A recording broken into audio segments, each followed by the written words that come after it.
भद्रावती शहरातील किल्ला वाड परिसरातील रहिवासी रमेश गुंडावार यांच्या घरी दुर्मिळ व वैशिष्ट्यपूर्ण असा हत्ती सरडा इंडियन शॅमोलियन आढळून आला. घरात हा सरडा आढळल्याची माहिती मिळताच गुंडावार यांनी तात्काळ सार्ड NGO भद्रावती यांच्याशी संपर्क साधून वन्यजीव पथकाला माहिती दिली. माहिती मिळताच अनुप येरणे, आशिष चहाकाटे, शैलेश पारेकर, श्रीपाद बाकरे, पंकज मुरकुटे यांच्यासह रेस्क्यू टीम घटनास्थळी दाखल झाली.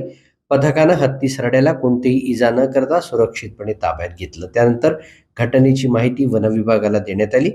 वन परिक्षेत्राधिकारी किरण धानकुटे यांच्या मार्गदर्शनाखाली तसंच वनरक्षक अमोल तिकट यांच्या सहकार्यानं हत्ती सरड्याला त्याच्या नैसर्गिक अधिवासात सुखरूप सोडण्यात आलं.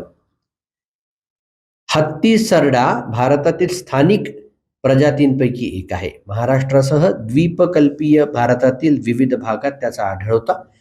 या प्रामुख्यानं झाडं व झुडपांवर राहणारा, दिवसा सक्रिय असणारा कीटकभक्षी सरडा आहे.